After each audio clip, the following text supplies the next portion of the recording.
तो क्या होता है जब सदियों पुरानी चेतावनियों को बस यूं ही घमंड में आकर नजरअंदाज कर दिया जाए? आज हम शिवलाल की कहानी में इसी सवाल का जवाब तलाशेंगे। एक ऐसी कहानी जो हमें सीधे ले जाएगी एक भूतेहे बरगद के पेड़ की खौफनाक दुनिया में। और ये सवाल सिर्फ एक सवाल नहीं है, ये इस पूरी कहानी की कह सकते हैं जान है। ये हमें दिखाता है कि कैसे कभी-कभी पुरानी बातों को, चेतावनियों को अंधविश्वास मानकर टाल देना कितना कितना महंगा पड़ सकता है। तो चलिए देखते हैं कि शिवलाल से आखिर ऐसी क्या गलती हुई थी। देखिए, इस कहानी की शुरुआत किसी शांत सुबह से नहीं होती, नहीं। इसकी शुरुआत होती है आधी रात के गहरे सन्नाटे और खौफ से। तो चलिए, हम भी सीधे उसी पल में चलते हैं जब सब कुछ बदल गया। आधी रात का वक्त, घना सन्नाटा, और उस सन्नाटे को चीरती हुई रसोई से आती कुछ अजीब सी आवाजें। गौरी की नींद टूटती है और उसका दिल किसी अनहोनी की आशंका से एकदम बैठ सा जाता है। गौरी जब बिस्तर पर हाथ फेरती है तो उसका दिल दहल जाता है। उसका पति शिवलाल बिस्तर पर नहीं है। घर में और कोई आहट नहीं, सिवाय रसोई से आती उन डरावनी आवाजों के, जो अब और तेज होती जा रही हैं। अब गौरी का डर बर्दाश्त से बाहर हो जाता है। वो भागकर अपने पिता और भाई को जगाती है। तीनों एक दूसरे को हिम्मत बंधाते हुए दबे पांव उसी रसोई के दरवाजे की तरफ बढ़ते हैं जहां से वो भयानक आवाजें लगातार आ रही थीं। और जैसे ही दरवाजा खुलता है, अंदर का मंजर इतना खौफनाक था कि सच में उनके पैरों तले जमीन खिसक गई। उन्होंने जो देखा वो शायद उनके सबसे बुरे सपने से भी ज्यादा डरावना था। अंदर का नजारा दिल दहला देने वाला था। शिवलाल जमीन पर बैठा है, चारों तरफ जानवरों की हड्डियां बिखरी पड़ी हैं, और वो बेरहमी से कच्चा मांस खा रहा है। उसकी आंखें शिवलाल की नहीं थीं। और जब घर वालों ने उसे पुकारा तो एक हैवान जैसी आवाज में वो सिर्फ गुर्राया, मुझे अभी भी भूख लगी है, मुझे और चाहिए। तो सवाल ये उठता है कि आखिर शिवलाल, एक सीधा साधा इंसान, इस हैवानियत की हद तक पहुंचा कैसे? इसका जवाब छिपा है उन चेतावनियों में जिन्हें उसने सिर्फ एक अंधविश्वास समझकर मजाक में उड़ा दिया था। चलिए, कहानी को थोड़ा सा पीछे ले चलते हैं।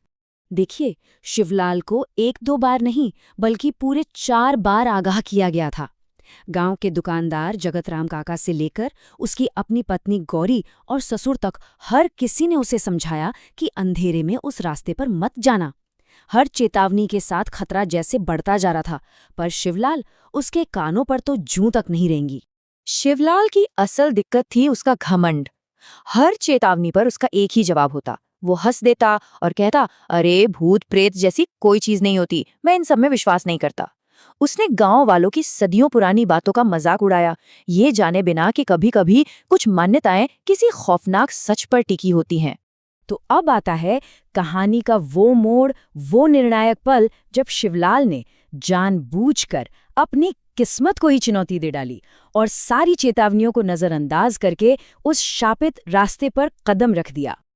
जैसे जैसे शाम ढल रही थी, अंधेरा घना होता जा रहा था।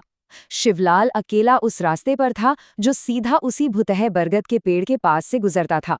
सारी चेतावनियों के बावजूद वो एकदम बेखौफ होकर अपनी बर्बादी की तरफ बढ़ता जा रहा था। और जब शिवलाल घर पहुंचा तो वो शिवलाल नहीं था जो गया था। वो पूरी तरह बदल चुका था। उसकी आंखों में एक अजीब सी खामोशी थी और जबान पर ताला लगा हुआ था। घर वालों ने बहुत पूछा, पर उसने किसी सवाल का कोई जवाब नहीं दिया, बस चुपचाप अपने कमरे में चला गया। उस वक्त घर की हवा में एक अनकहा खौफ तैर रहा था। और इसी के साथ हम वापस लौटते हैं कहानी के उसी पहले सीन पर, रसोई के उस खौफनाक मंजर पर। शिवलाल अब शिवलाल नहीं रहा, उस पर किसी शैतानी ताकत का कब्जा हो चुका है। अब परिवार के सामने सिर्फ एक ही चुनौती है, उस अनदेखी शक्ति से अपने शिवलाल को कैसे बचाया जाए। ऐसी भयानक हालत में परिवार के पास बस एक ही रास्ता बचता है। वो डर के मारे रसोई का दरवाजा बाहर से बंद कर देते हैं, और शिवलाल के ससुर, गांव के ओझा धर्मू दादा, उन्हें बुलाने के लिए उस काली रात में दौड़ पड़ते हैं। अब वही उनकी आखिरी उम्मीद है। धर्मो दादा आते हैं और जैसे ही वो रसोई का दरवाज़ा खोलते हैं तो अंदर का नज़ारा उनके सबसे बुरे डर को भी सच साबित कर देता है। बेहोश शिवलाल जमीन पर पड़ा है और उसके ठीक ऊपर एक भयानक काली परछाई मंडरा रही है। ये कोई वहम नहीं था, ये साक्षात बुराई थी। लेकिन धर्मो दादा डरते नहीं, वो सीधे उस शक्ति का सामना करते हैं। वो उससे पूछते हैं कि वो कौन है, फिर अपनी अभिमंत्रित वस्तु हाथ में लेकर शक्तिशाली मंत्रों का जाप शुरू करते हैं और फिर उस चीज को उस साए पे फेंककर उसे शिवलाल का शरीर छोड़ने का आदेश देते हैं। एक छोटे से संघर्ष के बाद वो डरावनी आकृति एक चीख के साथ गायब हो जाती है। चलो, शिवलाल की जान तो बच गई, पर क्या इसका मतलब है कि बुराई खत्म हो गई? नहीं, कहानी का असली मोड़ तो अब आने वाला है, क्योंकि खतरा अभी भी उस गांव पर मंडरा रहा है। धर्मो दादा साफ साफ कह लेते हैं कि खतरा टला नहीं है, बस कुछ वक्त के लिए पीछे हटा है। और वो 3 सख्त चेतावनियां देते हैं। पहली, जैसे ही शिवलाल ठीक हो उसे गांव से दूर भेज दो। दूसरी, उस बुरी ताकत को जड़ से खत्म करना ही होगा। और तीसरी, जब तक ऐसा नहीं होता कोई भी अंधेरा होने के बाद घर से बाहर कदम नहीं रखेगा। कुछ दिनों बाद शिवलाल ठीक हो जाता है। उसे उस भयानक रात के बारे में कुछ भी याद नहीं रहता। वो और गौरी हमेशा के लिए वो गांव छोड़कर अपने घर लौट जाते हैं। उनके लिए तो शायद खौफ का अंत हो गया, लेकिन गांव पर मंडराता वो साया, वो वहीं का वहीं रह गया। और यहीं पर ये कहानी हमें एक अधूरे, डरावने सवाल के साथ छोड़ जाती है कि शिवलाल तो बच निकला, पर उस बरगद के पेड़ में बसी बुरी ताकत का क्या? क्या वो आज भी वहीं है? शायद किसी अगले शिकार का इंतजार कर रही है। एक ऐसी चेतावनी जो आज भी उस गांव की हवाओं में एक खौफ बनकर गूंजती है।